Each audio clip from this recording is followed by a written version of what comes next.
Bismillahirrahmanirrahim. Assalamualaikum warahmatullahi wabarakatuh.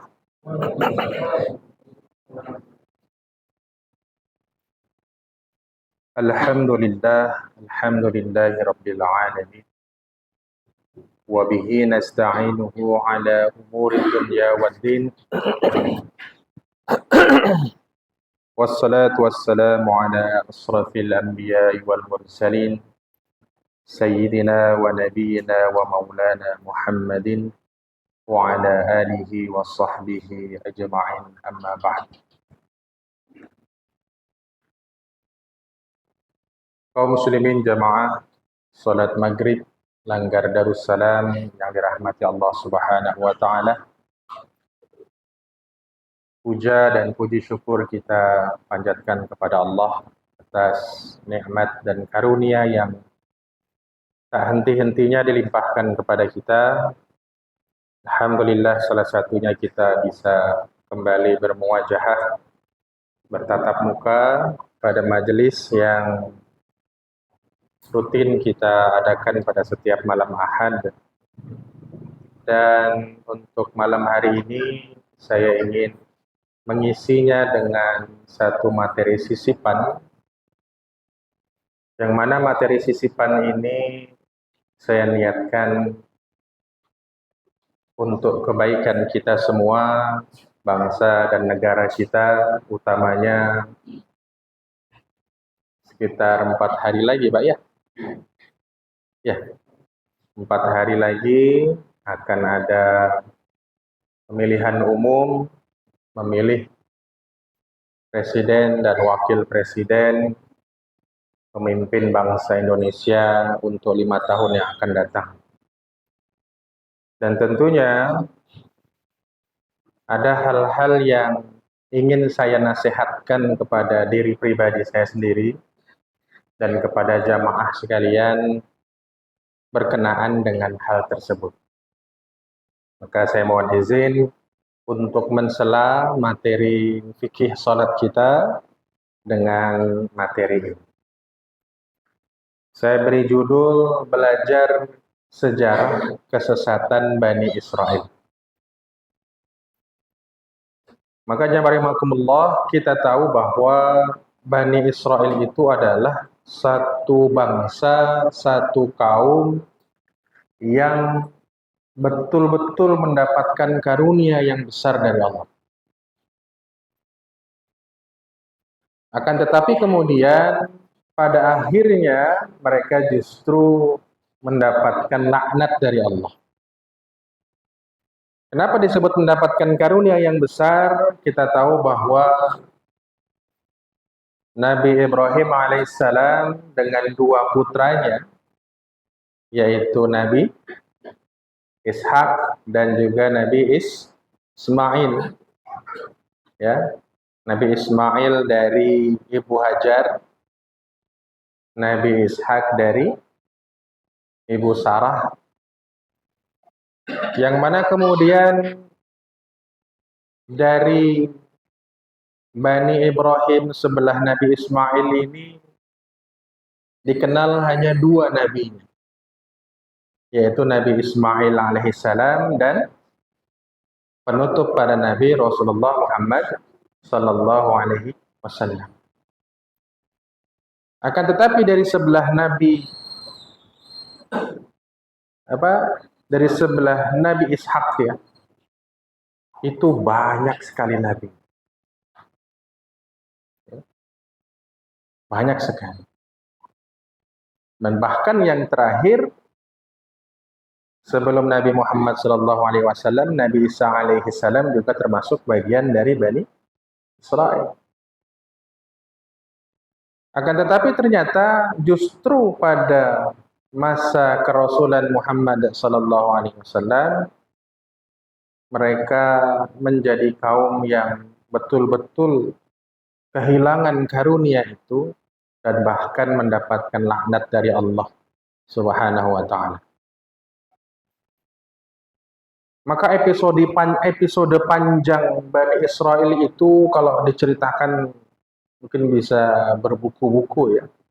Salah satu episodenya yang membuat Allah bahkan nabinya saat itu adalah Musa alaihi salam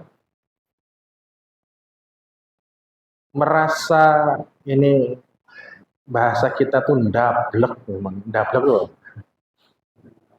Ya. Kaum yang ndablek.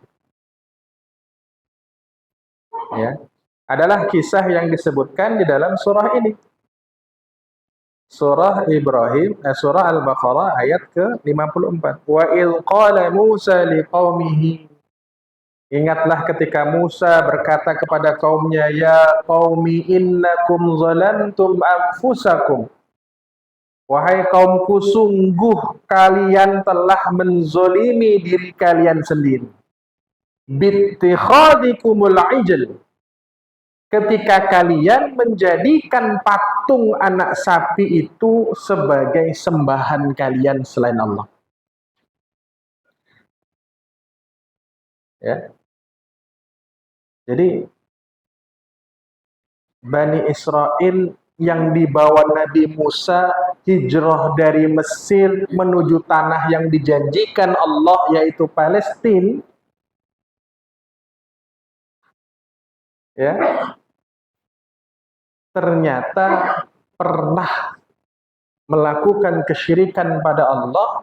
Salah satunya adalah mereka menyembah patung anak sapi. Dan itu terjadi ketika Nabi Musa masih bersama mereka. Masih hidup, bukan sudah wafat.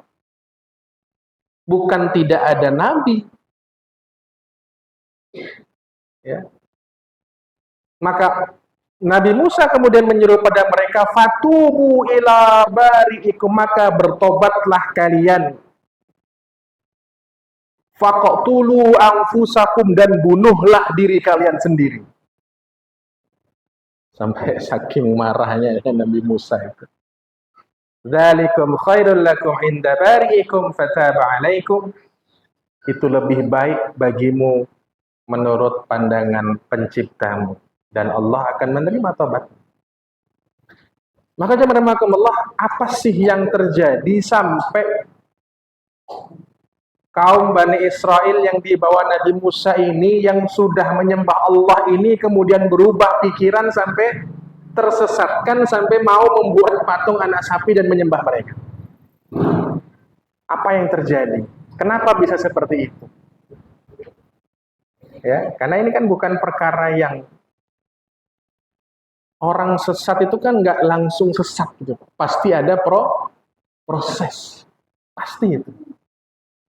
Sebagaimana orang maksiat tidak langsung berbuat kemaksiatan itu, pasti ada prosesnya. Nah, maka jemaah Allah, saya buka dengan firman Allah Subhanahu wa taala surah Al-Baqarah ayat 93. Ketika Allah menggambarkan bagaimana kecintaan Bani Israel terhadap patung anak sapi yang disembah itu. Allah menggambarkannya dengan kalimat wa ushribu. A'udzu billahi minasyaitonir rajim, wa ushribu fi qulubihimul ijla bi kufrihim. Dan diresapkanlah ke dalam hati mereka itu kecintaan untuk menyembah patung anak sapi itu karena kekufuran mereka. Maka jemaah Allah, ushribu dalam bahasa Arab itu dari kata ashroba. Maknanya adalah sesuatu yang dituang sampai meresap ke dalam. Itu ushribu. Maka seakan-akan yang menuang itu memberi minum kepada yang dituang karena sampai masuk gitu. Jadi menuangi sampai meresap. Maksudnya adalah orang-orang Bani Israel itu betul-betul sangat mencintai berhala anak sapi itu. Sampai level seakan-akan dituang rasa cinta itu hingga meresap dalam hati mereka, menyatu dalam jiwa mereka, tidak rela kehilangan patung anak sapi itu, bahkan mau membelanya, sehingga mereka bisa jadi akan marah besar jika berhala patung anak sapi itu dihinakan atau direndahkan. Itu makna wa usyribu. Ya. Nah, maka jemaah rahimakumullah, bagaimana bisa bangsa yang besar, yang diutus nabi yang besar, nabi besar ya, ulul azmi kan Nabi Musa itu, yang sudah bertauhid pada Allah ternyata masuk dalam jerat-jerat kemusyrikan. Secara rasional sih sebenarnya bisa aja mungkin. Kenapa? Tadi saya katakan, penyimpangan, kesesatan itu selalu dimulai dari perkara-perkara yang halus, tidak terasa, bahkan cenderung dianggap baik atau indah. Awalnya syubhat, bikin ragu. Lama-kelamaan justru dipandang, oh benar itu. Awalnya kita jaga-jaga, hati-hati, masa sih, iya kah? Tapi lama-lama, oh betul itu. Ya, jemaah tahu namanya wusul. Pernah tahu namanya wusul? Bukan nama orang ya, itu istilah dalam syariat. Ada orang yang ngaku wusul, sudah sampai pada Allah. Ya, lalu mengaku dia bertajalli dengan Allah, bersatu dengan Allah, sehingga dia memerintahkan pengikutnya untuk menyembah Allah dengan cara menyembah dirinya, karena Allah sudah merasuk kepada dirinya. Pernah dengar? Itu namanya tajalli. Ya. Jadi merasa menyembah Allah padahal hakikatnya menyembah manusia. Nah, ini yang terjadi ketika Bani Israel menyembah patung anak sapi itu. Jangan pernah kita menyangka ya, bahwa Bani Israel itu betul-betul menyembah patung anak sapinya itu sebagai patung. Jangan. Bukan seperti itu. Kalau seperti itu, jelas mereka anti dengan itu. Orang patung kok. Yang benar adalah mereka meyakini konsep Allah bertajalli masuk ke dalam patung anak sapi itu. Apa buktinya?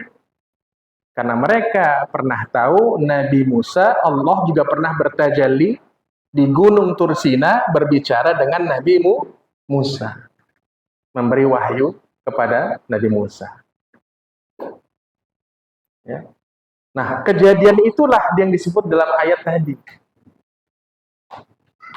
Ketika Nabi Musa memenuhi panggilan Allah, konkretnya itu sebenarnya bukan 40 hari, 30 hari. Ya, 30 hari sebenarnya. Lalu kemudian mereka menyangka Allah telah marah kepada mereka, meninggalkan mereka, tidak mau lagi ngurus mereka, karena Nabi Musa nggak balik-balik setelah 40 hari. Khawatir Nabi Musa dibunuh, khawatir Nabi Musa diwafatkan Allah. Ya, apalagi secara psikologis mereka masih dalam ketakutan karena baru saja selamat dalam kejaran tentara Firaun. Kalau Allah ninggalkan kita, kayak apa ini? Siapa yang bantu kita ini? Mereka masih berkeyakinan Allah. Mereka panik dan berusaha untuk mengontak Allah dengan segala cara.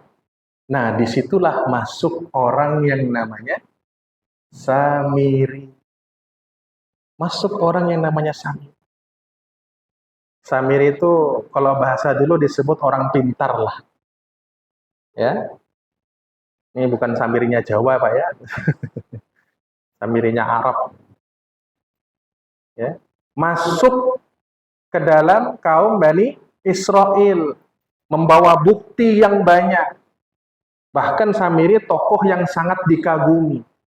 Siapa yang dipesani Nabi Musa untuk menjaga Bani Israel ketika beliau pergi? Nabi Harun alaihissalam. Enggak dipakai Nabi Harun, lebih percaya Samiri. Ya. Dan apa yang dilakukan Samiri? Dia menunjukkan bahwa Allah telah bertajalli pada patung anak sapi itu. Apa buktinya? Si patung anak sapi bisa berbunyi, bisa bersuara. Bunyi lenguhan anak sapi seperti sapi hidup. Gitu ya. Saya nggak tahu juga sih ya. Ya. Artinya si Samiri ini orang yang berpengetahuan. Orang yang ngerti, sehingga bisa membuat benda mati mengeluarkan suara. Dan begitulah awal mula kemusyrikan Bani Israel. Ya. Sehingga kemudian di dalam konsep tauhid kita, Imam Al-Imriti dalam nazamnya kitab Al-Imriti, beliau mengatakan fa'ushribat ma'na dhamir syan fa'a'rabat fil hani bil alhan. Ilmu tauhid itu yang kita harus pelajari betul-betul itu, ya, seharusnya betul-betul meresap pada hati hamba-hamba Allah, sehingga Allah menjadi kecintaan mereka sampai mereka tidak tahan untuk tidak menyampaikan keagungan Allah ini kepada semua orang. Kayaknya rugi kalau ada orang nggak tahu tentang Islam ini. Ya. Tapi kalau ada orang masih malu dengan Islamnya, berarti tauhid belum meresap pada diri. Sebagaimana kemusyrikan meresap pada Bani Israel, kasus patung anak sapi. Ini kasus yang pertama. Kenapa Bani Israel pada zaman Nabi Musa bisa menyimpang dan tersesat? Yang kedua, karena sebab-sebab kemasyarakatan. Apa maksudnya sebab-sebab kemasyarakatan? Ini kasusnya Bani Israel juga, Pak. Pertama, adanya gesekan peradaban yang terjadi antara Bani Israel dengan bangsa-bangsa pagan. Pagan itu apa? Penyembah berhala yang berinteraksi dengan Bani Israel. Ada yang tahu sumber berhala di dunia ini pusatnya di mana? Pusat awalnya itu di mana? India. Yang lain? Munculnya berhala pertama kali zaman Nabi siapa? Nabi Nuh alaihi salam. Rasul keberapa? Adam, Idris, Nuh. Zaman Adam masih menyembah Allah. Di zaman Nabi Idris masih. Dan itu panjang-panjang ini masanya ini. Ketika Nuh sudah mulai. Puncaknya ketika muncul di daerah Babilonia. Mana Babilonia itu Pak sekarang? Irak. Jadi Irak tuh pusatnya berhala. Bahkan orang Yaman, awalnya Yaman itu daerah Sabah, itu kan impornya dari apa? Irak. Termasuk orang Mekah, impor berhala Manat, Hubal, itu segala macam impornya kalau nggak dari Yaman, dari Irak. Diimpor, Tuhannya diimpor. Disembah di Mekah. Jadi ada Tuhan diimpor ya. Ya, bukan beras saja impor, Pak. Nah, apa yang dimaksud gesekan peradaban ini?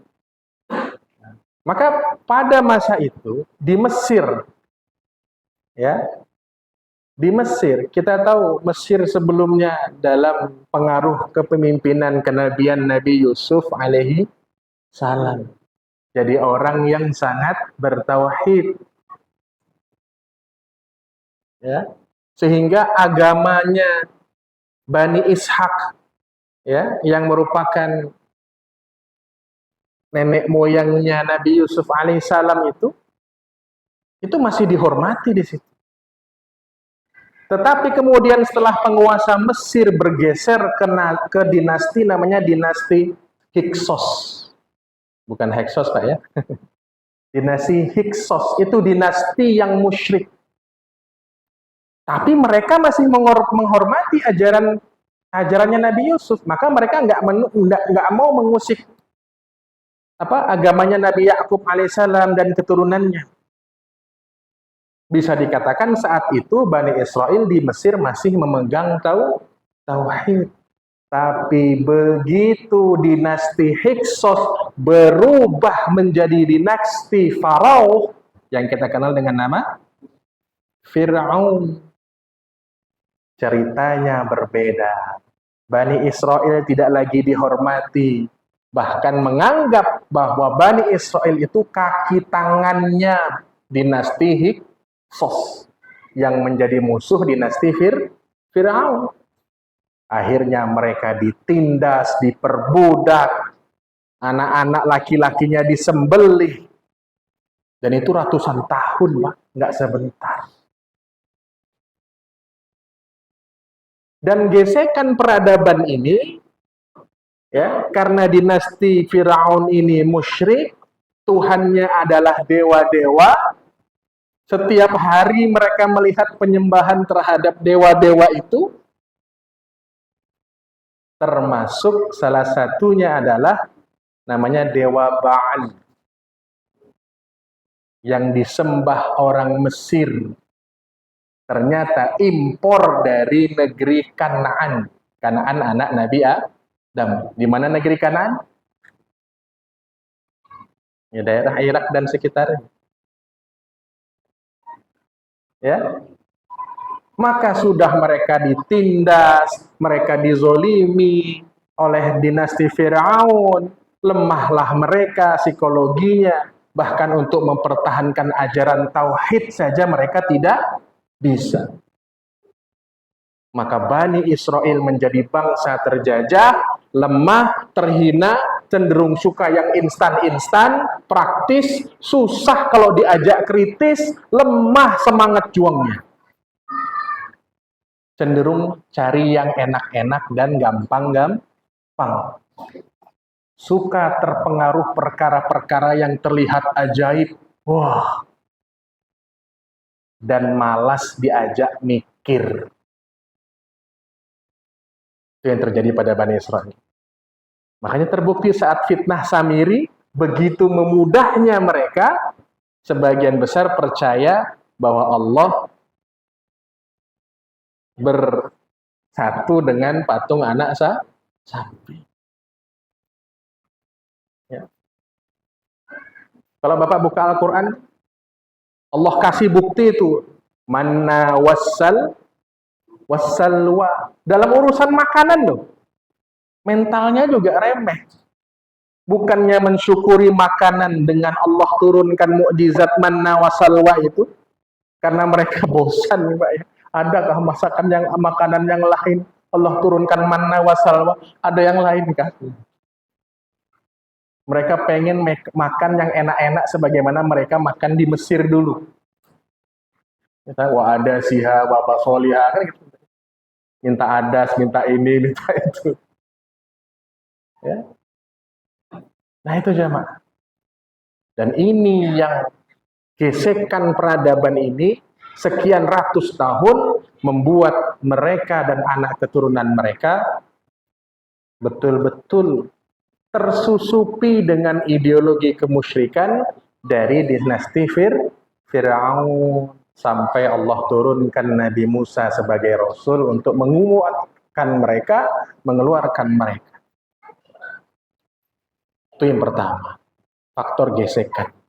Yang kedua, faktor pernikahan, asimilasi budaya melalui jalur pernikahan. Jemaah, fitnah cinta itu dahsyat. Yang bujang, fitnah cinta itu dahsyat. Sejak dulu, apa yang terjadi pada Bani Israel? Mereka berlonggar-longgar, sangat longgar dan sangat mudah untuk menikah dengan orang-orang selain mereka. Kalau mereka muslim, mereka menggampangkan diri nikah sama orang musyrik. Sangat menggampangkan. Akhirnya pernikahan itu menyeret mereka untuk hidup bertoleransi dalam rangka mempertahankan rumah tangga. Tuhan terbesar, dewa terbesarnya saat itu Baal.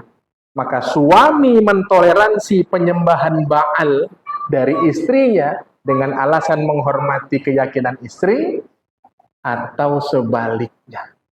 Lama-kelamaan generasi mereka memandang, oh yang kayak gini nggak apa-apa, wajar-wajar saja. Akhirnya keturunan mereka sudah tidak bisa lagi membedakan mana tauhid, mana syirik. Bagi mereka, selama yakin yang menciptakan semua ini Allah, aman-aman aja. Ya jemaah ya, itu yang kedua. Dan yang ketiga, ini berkaitan dengan kejadian saat ini. Kebijakan politik salah memilih dalam menjadikan keyakinan agama sebagai kebijakan publik. Ini masih ada hubungan dengan faktor pernikahan sebelumnya. Apa hubungannya? Ada cerita begini. Salah satu raja Bani Israel, itu namanya Ahab. Siapa namanya Pak? Ahab.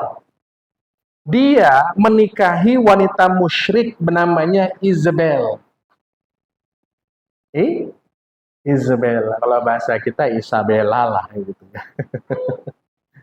Isabel. Karena memang zaman itu menikahi wanita-wanita musyrik yang punya posisi bagus, jadi strategi politik untuk menguatkan aliansi itu. Akhirnya menikahlah Ahab dengan Isabel tadi, karena dia termasuk wanita bangsawan. Celakanya Isabel ini musyrik militan. Apa? Sudah musyrik militan lagi. Radikal lah. Musyriknya radikal. Maka dengan pengaruhnya sebagai permaisuri raja, dia mewajibkan penyembahan terhadap Baal bagi rakyatnya. Dan akhirnya kemusyrikan betul-betul merajalela di zaman Raja Ahab ini. Nah, ada 4 poin kemusyrikan yang masuk ke dalam Bani Israel. Apakah bisa masuk ke zaman kita? Sangat bisa. Makanya poin tadi, ya, kalau kita berkaca pada sejarah Bani Israel, harusnya kita waspada agar tidak mengulang kesalahan yang sama. Pertama, jangan terlalu cinta dengan dunia. Ya, jangan terlalu cinta dengan dunia, karena itu jalur tercepat kita untuk jadi musyrik. Karena kecintaan yang berlebih terhadap dunia, akhirnya dia berani melanggar perintah Allah. Itu jalur cepat jadi musyrik. Yang kedua, jangan meremehkan pernikahan antar agama, karena itu pintu tercepat untuk jadi murtad.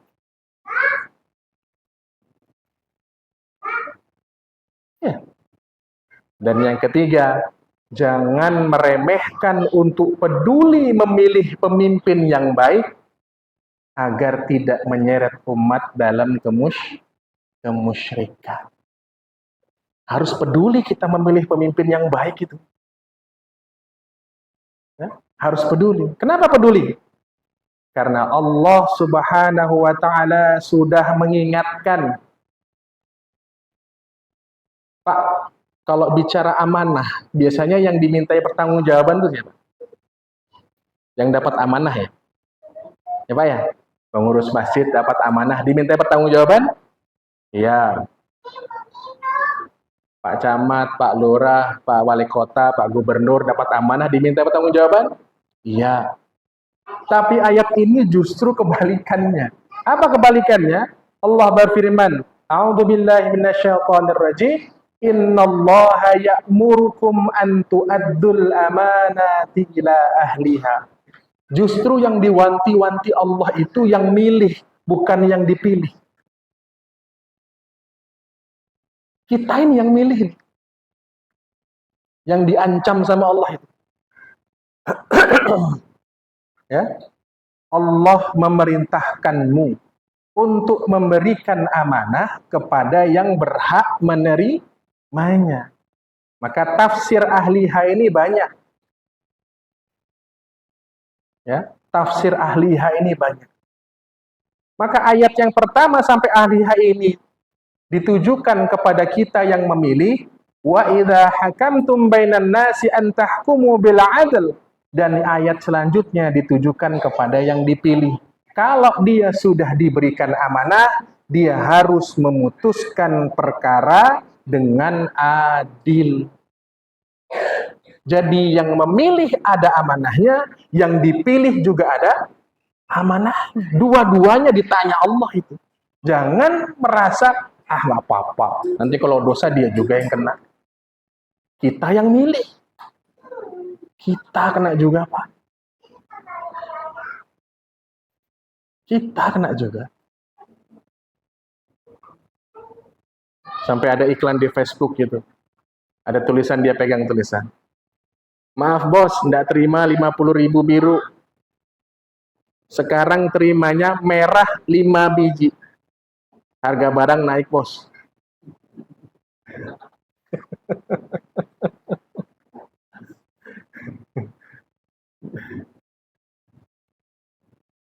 Ya Allah. Kenapa? Karena memang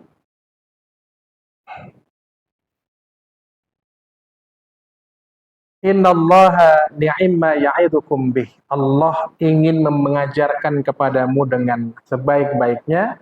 Innallaha kana sami'an basira. Sesungguhnya Allah Maha mendengar lagi Maha melihat.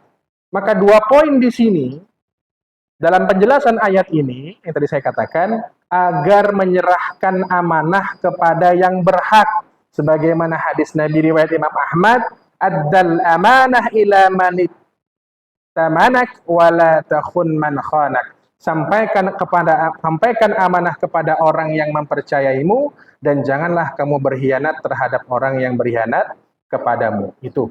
Yang kedua, agar tercapai keadilan dalam menetapkan hukum, maka pemimpin yang dipilih betul-betul menjadikan hukum itu sebagai landasan dalam kepemimpinannya. Karena itulah kesepakatan kita. Ya. Ini hadis, saya lupa nulis riwayat Abu Dawud. La tu'addannal huququ ila ahliha. Sesungguhnya semua hak itu benar-benar akan dikembalikan kepada pemimpinnya. Maksudnya apa? Ketika ada hak seseorang diambil oleh orang lain, maka Allah akan mengembalikan hak itu kepada orang itu, mau di dunia atau bahkan di akhirat. Pasti kembali. Hatta yuqtassul syatil jamai minal qarna, sampai nanti ada kambing yang tidak punya tanduk diperintahkan untuk membalas terhadap kambing yang bertanduk yang dulu nanduk dia. Di dunia ini kambing kelahi sama kambing, yang satu tidak punya tanduk, yang satu tanduk. Maka kambing yang ditanduk sama yang bertanduk tadi, sama Allah suruh balas di akhirat. Apalagi manusia. Itu maksudnya mengembalikan hak. Ya, makanya kata Rasulullah, penyesalan di hari kiamat itu, ya, salah satu penyesalan yang paling besar di hari kiamat itu dalam urusan kepemimpinan. Celakanya orang-orang saat ini berebut jadi pemimpin. Padahal di hari kiamat mereka jadi penyesalan yang sangat besar. Kalau bisa balik ke dunia, tidak mau jadi pemimpin. Kenapa? Hisabnya, Masya Allah. Masya Allah. Ya. Nah itu jamaah. Maka semoga Allah memberikan pemimpin yang terbaik kepada bangsa Indonesia.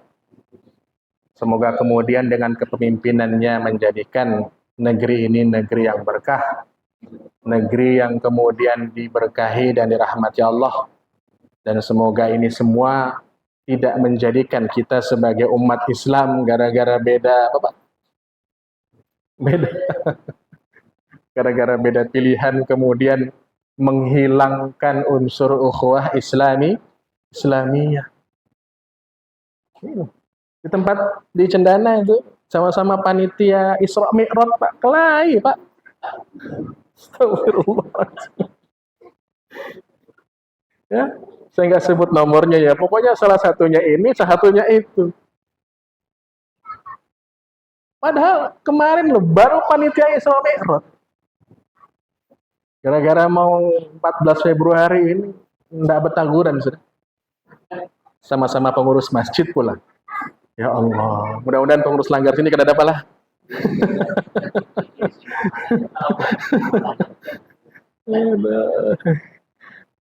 Ya itu nah, maksudnya, ayo nah, muntung nah kita jaga. Nah.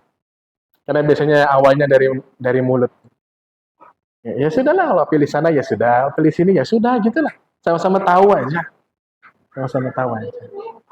Ya. Akhirnya apa? Dua-duanya kada lagi ke masjid. Astagfirullah. Hanya gara-gara membela ya.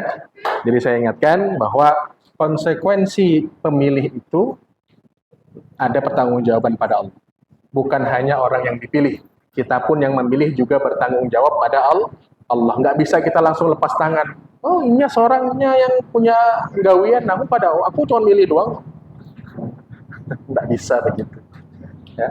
Maka betul-betul diikhtiarkan, betul-betul disadari, ya, betul-betul kemudian ditimbang-timbang dengan betul. Ya. Artinya ya serangan fajar tuh pasti insya Allah kemungkinan ada ya. Tapi mudah-mudahan tidak terpengaruh dengan itu. Ya, insya Allah. Karena sekali lagi pertanggungjawabannya sampai kepada Allah Subhanahu wa Ta'ala. Mungkin itu yang dapat saya sampaikan dan nasihatkan untuk diri saya dan untuk jamaah sekalian agar kemudian semakin erat ukhuwah Islamiyah kita untuk kontestasi pemilu ini, bukan malah bertengkar ya, malah bertikai ya. Seperti itu. Mungkin ini mari kita akhiri bersama-sama dengan berdoa kepada Allah. Ala hadhihi niyah al-Fatihah. A'udzu billahi minasyaitonir rajim. Bismillahirrahmanirrahim. Shiratal ladzina waladhdallin. Amin. A'udzu billahi minasyaitonir. Amin ya rabbal alamin. Bismillahirrahmanirrahim. Alhamdulillahi rabbil alamin wassalatu wassalamu ala asrafil anbiya'i wal mursalin sayyidina wa nabiyyina maulana Muhammad wa ala alihi wa sahbihi ajma'in. Allahumma nawwir qulubana bi nuri hidayatik kama nawwartal arda bi nuri syamsik abadan ya arhamar rahimin. Rabbana zalamna anfusana wa illam taghfir lana wa tarhamna lanakunanna minal khasirin. Rabbana atina fid dunya hasanah وفي الآخرة حسنة وقنا عذاب النار وصلى الله على سيدنا محمد وعلى آله وصحبه وسلم والحمد لله رب العالمين سبحانك اللهم وبحمدك أشهد أن لا إله إلا أنت أستغفرك وأتوب إليك والحمد لله السلام عليكم ورحمة الله وبركاته.